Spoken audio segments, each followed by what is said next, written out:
네. 계속해서 이 건물과 연결되는 데크. 데크가 밖에서 이렇게 뭐 건물 관계없이 밖에 설치되는 데크는 아무 상관없습니다. 그건 거의 우리 전문 과정 마지막쯤 가서 데크를 갖고 하루 강의를 할 생각입니다. 데크의 디자인, 특히 데크는 데크의 구조적인 문제도 있지만 그 디자인이 굉장히 중요합니다. 데크 디자인이라는 것은 바닥 디자인도 있지만 난간 디자인. 바닥 디자인은 외국 경우는 바닥 디자인에 별 크건 없어요. 그런데 국내는 우리가 뭐가 있습니까? 마루 쪽 놓는 게 있죠. 이것도 디자인입니다. 데크를 이렇게 깔고 한 3개나 큰 나무 깔고 또 깔고 데크를 그냥 길게 쭉 깔고 있는 게 현재 우리 데크예요. 우리가 보통 많이 보면. 그렇지만 건축가들이 설계를 하면서 모양을 조금 내기 위해서는 데크를 깔고 판자를 놓고 또 데크를 깔고 또 판자를 놓고 우리 지금 옛날에 대청마루 까는 겁니다. 참 멋있습니다. 어떻게 보면 우리가 이런 과정을 거치고 바로 이것을 우리 거로 만들어가는 과정이 필요하다고 봅니다. 그렇지만 이것을 하기 전에 이것을 배워야 돼요. 이것은 길이를 이음을 이렇게 해나가죠. 그리고 왜 이 나무가 긴 게 없으니까 이 쓰고 또 여기까지 여기서 연결하는 경우도 있습니다. 그 경우는 조심하셔야 돼. 왜? 이것이 서로 물론 이건 TNG가 아니기 때문에 서로 연결 안 되어 있지만 못이 쭉 연결되다 보면 나중에 여기에 부식이 제일 많이 생깁니다. 그래서 보통 이렇게 이음을 어디음으로 하는 경우가 많고 이렇게 쪽마루처럼 패턴을 하는 경우가 있고 자 포치 여기서는 포치라기도 하고 데크라고도 합니다. 포치와 데크는 그 용어상에서 영어 용어이기 때문에 우리는 옛날에는 포치라는 말을 썼습니다.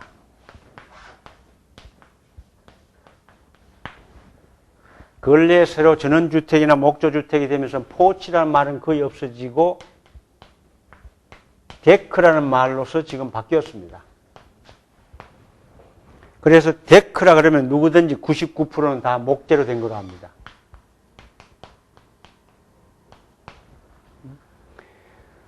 서양에서는 여기에서 또 하나 패티오라는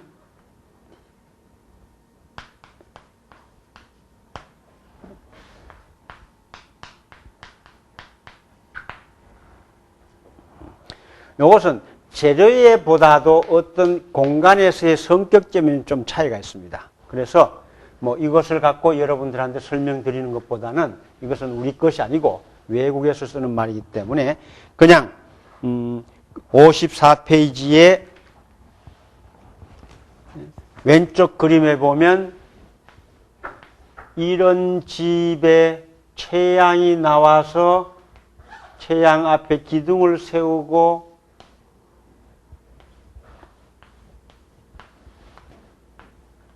이것을 포치라고 그랬어요. 지붕을 갖고 이 포치에서는 이 바닥 마감은 콘크리트가 되기도 하고 목재가 되기도 합니다. 그렇지만 이 옆에 있는 경우는 지붕 채양이 없이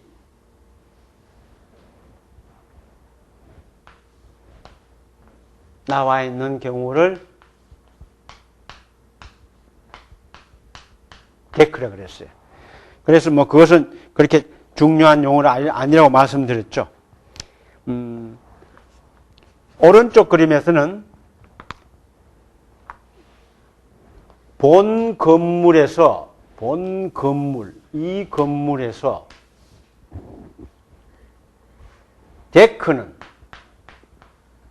데크의 구조는 완전히 분리시켜야 된다.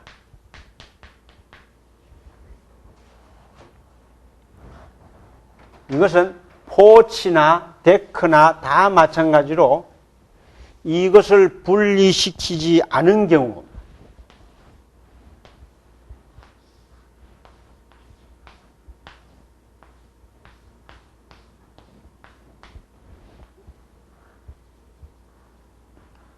조이스트죠. 2층 바닥이나 1층 조이스트나 어떤 조이스트에서 밖에 외부에 데크가 있을 때 조이스트 재료를 연장 초기에 있었습니다.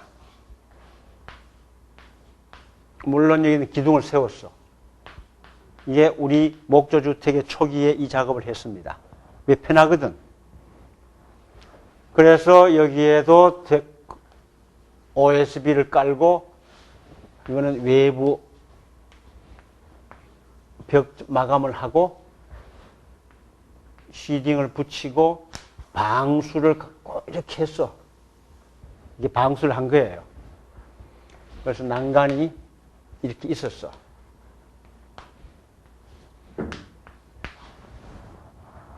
목재는 콘크리트하고 특히 다르게 목재는 뭐가 있다 그랬습니까? 수축이 있어. 콘크리트도 있습니다. 콘크리트가 있는 것은 수축과 팽창이 있습니다. 스틸, 철골이 있는 것은 수축과 팽창이 동시에 있어. 그거는 뭐냐? 외부 기온에 의해서 건물이 구조체가 조금 늘어났다가 조금 줄었다가. 특히 교량 같은 큰 교량은 이것이 꽤 많이 우리 철로의 레일이 중간에 이음이 딱 안 붙어 있죠. 떨어져 있죠. 이 수축 팽창 때문에. 제가 목조에서 말씀드리는 수축이라는 것은 수축과 그 온도에 의한 수축 팽창이 중요한 문제가 아니고 이 나무 자체가 공사를 해놓은 이후에 설치해놓은 이후에 되는 건조 상태의 수축을 말하는 겁니다. 그러다 보면 이런 부분이 금이 크랙이 갈 가능성이 굉장히 많습니다. 만일에 여기가 바깥이야. 비가 와요. 물이 와서 떨어져. 만일에 이것이 물이 여기서 샜다. 그러면 여기만 젖는 것이 아니고 이 나무를 타고 속으로 들어갑니다. 왜? 여기는 물 끊음이 없어. 이렇게만 막아놓기만 했어. 이것이 1층이든 상관없습니다. 그래서 외부의 데크는 가능하면 재료를 분리시켜달라. 그러면 어떤 형태로 바뀌느냐 하면 여기에 물론 OSB가 붙여져요. 타이백이 붙여져요. 자, 습기가 생기더라도 습기가 타고 내려가라. 그러고는 이 외부에 필요한 데크 구조를 여기다가 설치하라. 지붕이 없을 때는 아예 데크에서 방수도 하지 않고 할 때는 여기에서는 전부 다 방부목을 써버리죠. 이것이 전부 다 비를 맞아도 괜찮은 목재를 쓴다. 그러면 여긴 비 맞고 여긴 다 비를 맞아. 젖고 마르고 여기에서 하나의 외피의 물막음, 습기를 막는 거다. 그리고 이런 집은 이게 목조 주택이다. 목구조다. 목구조 건물은 이 건물이 수명이 50년이면 50년, 30년, 40년, 40년, 수리 잘하면 100년씩 갑니다. 그렇지만 외부는 아무리 관리를 잘하더라도 그렇게 수명이 가지 않습니다. 반 정도 수명 가면 보수를 해줘야 돼요. 이 보수를 할 때 바꾸면 되죠. 아, 바닥 바꿔. 아, 이 조이스도 안 좋아. 이것도 바꿔. 새 거로 또.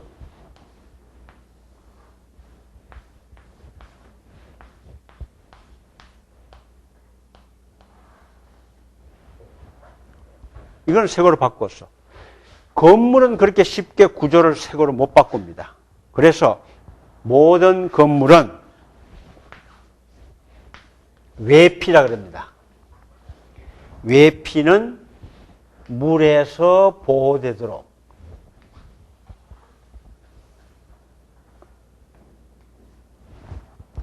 그러고는 데크가 있고 2층에도 데크가 나오고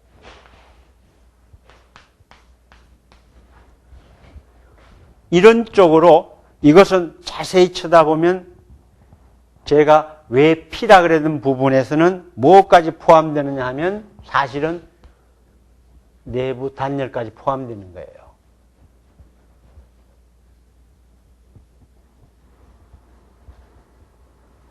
어떻게 보면 우리 옷입니다. 우리 옷은 두 가지를 다 그걸 하고 있죠. 비가 오는 것도 막고 추위도 견뎌야 되죠. 바로 비 오는 것도 막고 추위도 견디는 이게 건물입니다. 그래서 집은 멋있게 짓고요. 다 좋지만 가장 중요한 것은 이 두 가지 요소가 갖추어졌을 때만 이것이 건강한 주택이다. 건강한 집이다. 집이 건강하다는 것은 이거 뭐 힘이 좋아서 건강한 게 아니죠. 안에 사는 사람한테 좋은 환경을 주는 것이 건강한 집이다. 바로 그것이 사는 사람한테 건강하도록 하는 것이다. 아, 이 집 속에 곰팡이가 많아. 보이질 않은데 벽지 속에 물기가 있어서. 그럼 내가 살기에 건강한지 안 한지 모르지만 첫째 하나는 집이 썩습니다. 집이 건강하지 않죠. 집이 건강하지 않은 것은 내가 살고 있는 우리가 건강하지 않는 공간에서 환경에서 산다는 얘기예요. 그래서 앞으로는 이 건강주택,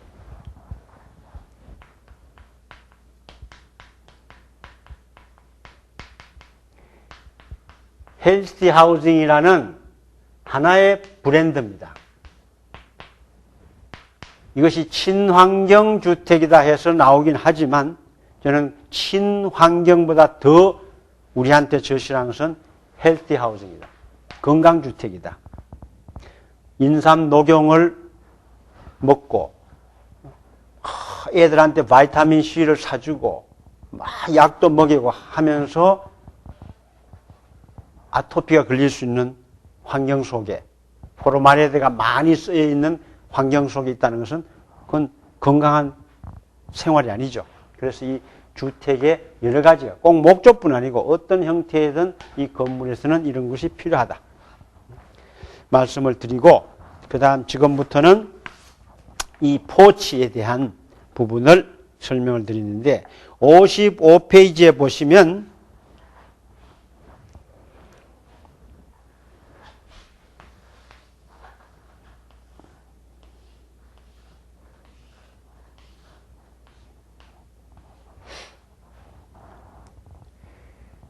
(55페이지에는) 목재는 보통 우리가 목재를 쳐다볼 때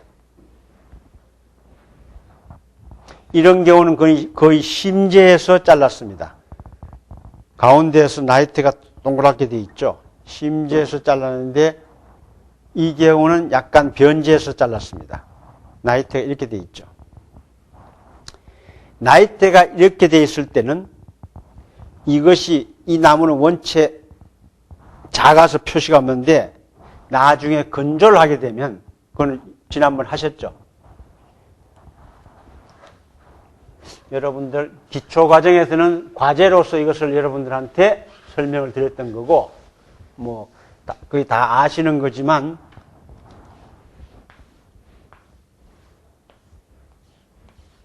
나이테가 이렇게 되어 있는 나무는 오래 두면 이게 자체가 건조하면서는 나무가 뭐 이렇게 심하진 않지만 표시를 하기 위해서 이렇게 변형된다. 왜냐하면 이쪽은 변제 쪽이 되어서 수분이 훨씬 많다. 이런 나무에서 이쪽 부분이 수분이 여기보다는 훨씬 많다. 수분이 많은 쪽이 잘랐으니까 건조하면서 훨씬 많이 건조한다. 그래서 이것은 준다. 요 그림에서는 뭐 꼭 그렇지는 않습니다만은 비가 왔을 때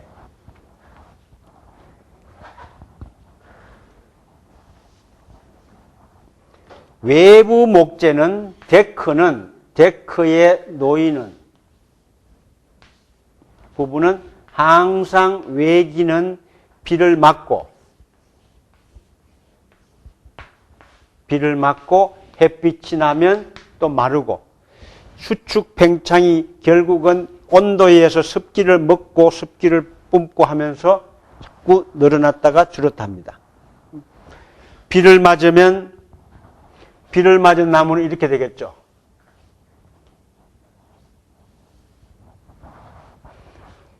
햇빛을 많이 받으면 이렇게 되겠죠. 대체적으로 여러분들 테크 바닥을 가보시면 이렇게 많이 거미가 있어요. 거미가 있는 것은 그만큼 비를 맞아서 많이 늘어났다는 얘기입니다.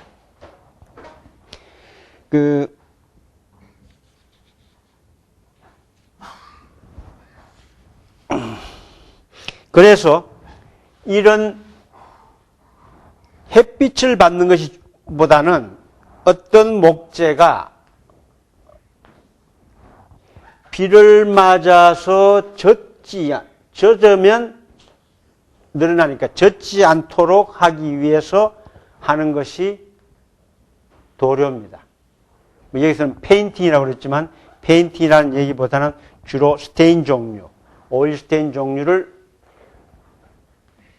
칠을 해서 내부에 물이 들어가는 것을 막음으로써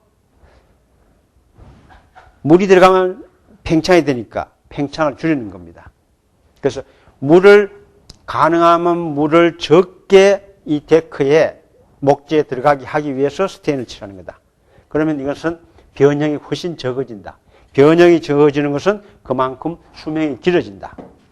이렇게 보시고 다음 페이지부터는 56페이지, 57페이지는 참고로 그림을 보시면 지금까지 제가 설명했던 이 그림들이 그대로 다시 반복됩니다.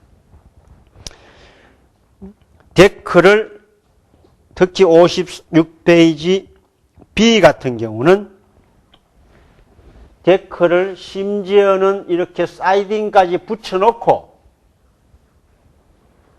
목재 사이딩을 붙여놓은 상태에서 데크를 하는 겁니다. 데크가 박해에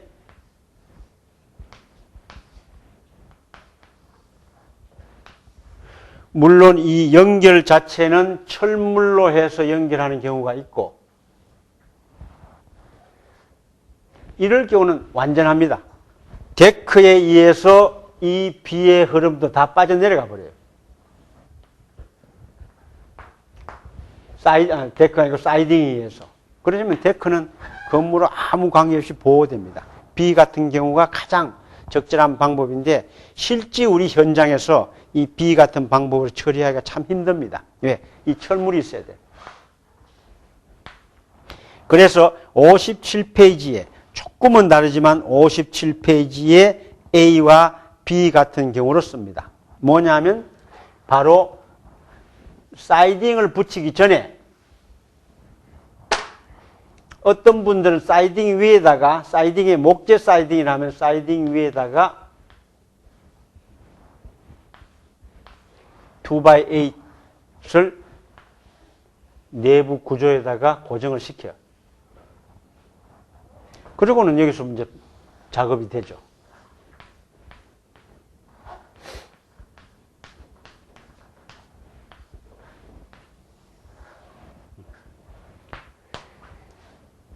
사이딩이, 바이널 사이딩이나 이런 경우에는 아예 타이백을 설치를 하고 타이백 위에다가 브로킹을 고정시켜서 조이스트를 설치하는 거다. 그것이 A와 B 같은 경우입니다. 그래서 그건 참고로 보시면서 거기에는 필수적으로 이 플래싱 부분을 굉장히 강하게 설명해 놨습니다. 한번 참고로 보시고 58페이지, 58페이지에 A가 지금 우리가 가장 많이 쓰고 있는 방법입니다. 여기에서 이 플래싱을 방수를 이 데크 시딩 위로 해가지고 이렇게 물을 빼는 거죠. 지금 빨갛게 했는 것이 일단은 물막이 작업입니다. 그러면 이 데크도 2층 데크도 오픈 목재 데크가 아니고 이 비가 물이 밑으로 내리게 하지 않고 흐르게 해주는 방법이다. 왜? 밑으로 내리면 사실은 아래층이 어떤 형태냐에 따라서 아래층에 포치라면 사람이 나와 앉아 있다든지 한다면 물이 떨어지겠죠. 또 하고 이 나무가 얼룩얼룩해집니다. 비를 맞으니까. 그래서 아래층을 이 2층 데크 밑에 사용을 한다면 심지어는 여기서 루버까지 붙여서 사용한다면 필수적으로 지붕 구조처럼 여기에 방수를 해주는 게 원칙이다. 그래서 그 58페이지의 B 같은 경우는 아예 콘크리트를 치고 59페이지 C 같은 경우가 마찬가지로 콘크리트를 치고 방수하는 경우도 있습니다. 요 부분들은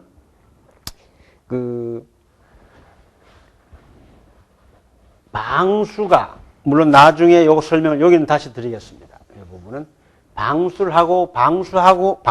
위에 마감은 59페이지의 A처럼 데크를 깔았어요.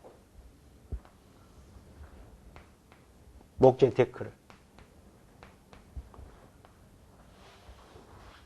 밑에다가 1x2를 깔고 위에다가 다시 1x2 데크를 이렇게.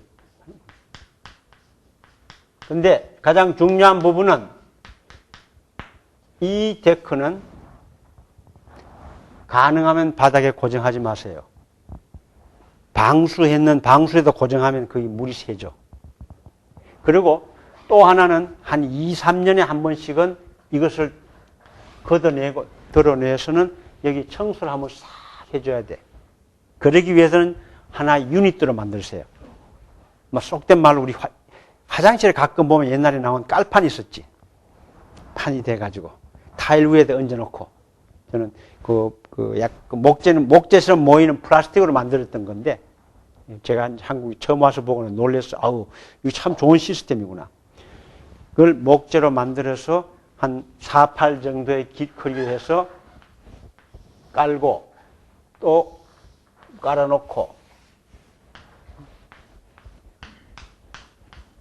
물은 밑으로 빠져서 흘러나가게 하고 그러고는 한 2년 정도에 한번 걷어가지고 뒤에도 햇빛 좀 말리고 여기도 한번 싹 실어주고 혹시나 어디 고장난 데 없나.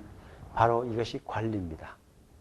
여러분들은 애들이 조금만 열만 나면 병원에 들어가죠. 집에 조금만 있어도 괜찮겠지. 아닙니다. 집도 열이 납니다. 집도 병원을 가셔야 돼. 그리고 나이가 좀 든 어른들은 몸에 좋은 건 뭐 없냐? 좋은 약 다 고르시죠. 집도 보약이 필요합니다. 결국 그것이 뭐냐면 집의 관리야. 관리를 잘하면 제가 기초과정에 말씀드렸죠. 제가 카나다에서 80년, 78년에 집에 들어가는 1978년, 역사가 여기 내 강의 받는 분 중에 태어나지도 않는 분인데, 이때 들어갔더니 내가 집이 84살인가 80 몇 살이야. 집 얘기야. 내 나이가 아니고. 그 집에서 내가 얼마나 살았냐면 약 16년을 살았어. 그럼 얼마입니까? 100살이죠. 살고 있다가 제가 한국 나온 지 벌써 10몇 년이야. 그 집 지금 한 118살이 넘어 120살 돼 가는데 매년 갈 때마다 그 집 앞을 운전하면서 집을 쳐다보고는 쟤는 아직도 50살 더 살아. 뭐 50살 충분히 더 살아요. 왜? 제가 거기서 16년 살면서 건강진단을 굉장히 했습니다. 전기선 한번 싹 바꿨어. 내부에. 왜? 목재는 돼. 방마다 안에 있는 석고보드 뜯어내고 새로 석고하고. 많은 건축가들이 제가 거기 있는 동안에 한번 저 집을 다녀보고는 제가 그때 얘기를 했어요. 야, 이거 집 100년 넘은 거다니까. 거짓말이래. 그래서 제가 족보를 그 100년 전에 허가 설계, 허가 도면이 있는 것을 보여줬어. 자, 이렇다. 놀라는 겁니다. 왜? 그것이 관리야. 지금 우리 500년 된, 300년 된, 200년 된 목조 건물 많죠. 500년 된 콘크리트 건물은 없습니다. 그래서 이 목조 건물은 관리를 잘하면, 그러니까 관리를 잘한다는 것은 청소를 잘하는 게 아니에요. 바로 이렇게 문제되지 않는 부분을 예방을 시켜줘야 돼. 여러분들 헬스를 하는 이유가 뭡니까? 예방을 하는 겁니다. 문제가 자꾸 발생하는 요소들을 제거를 시켜줘야 된다. 그리고 가끔은 이렇게 청소도 하고 칠도 다시 해주고 어디 상한 목재 부분이 상한 부분이 있으면 바꿔주기도 하고 이런 걸 함으로써 이 집이 건강해진다. 그래서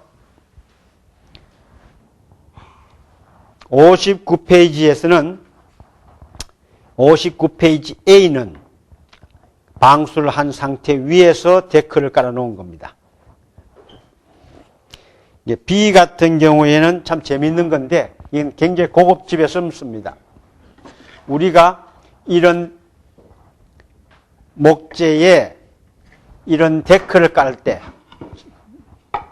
제가 지금 본 집은 99%가 다 위에서 못 박았죠. 외국의 고급집은 위에 못이 하나도 없어. 데크에. 그럼 어떻게 되냐? 밑에서 박아. 그게 59페이지의 B 그림입니다. 못이 어디가 있는데? 못이 없는데 집이 있어. 못을 밑에서 박는 거예요. 이것을 못을 또 하기 위해서 국내 초기에 수입을 하다가 아무도 안 사가서 지금 수입 안 합니다. 여기서 이렇게 옆에서 크립을 하는 게 있습니다. 위에서 못을 안 하게. 왜? 위에 못이 있으면 어떻게 됩니까? 아무래도 빨리 상합니다. 외부에 노출되어 있는데 못이 있으면 못을 통해서 물이 들어가기 때문에 여기서 빨리 갈라지고 빨리 상한다. 이제 우리도 좀 얼마 가지 않으면 이 목조가 지금 외부용으로는 많이 데코를 쓰여지는 것이 앞으로 한 5년, 10년만 더 가면 조금 더 고급화 요구할 때 됩니다. 고급화가 되면 다 이런 공법으로 돼야 된다. 설계사무소에 계신 분들은 지금도 그냥 목재는 갖다가 방 위에다가 못만 박으면 되는 줄 알아요. 평당 1,500짜리 제가 지금 설계 도면을 봤는데 거기도 그냥 박아. 아니야. 평당 1,000만 원만 넘어도 못은 안 보여야 됩니다. 우리 목재 가구를 만드는데 이런 가구가 있을 때 가구에 못이 보입니까? 하나도 안 보이죠. 바로 그것처럼 집도 하나의 가구 역할처럼 그렇게 만들어지는 때에는 그런 모양이 될 거로 보고, 그 다음에 59페이지에서는 그 데크의 방수, 물 흐름을 어떻게 할 거냐 하는 것은 제가 다음 시간에 조금 더 구체적으로 말씀을 드리면서 오늘은 여기서 마치겠습니다. 네, 감사합니다.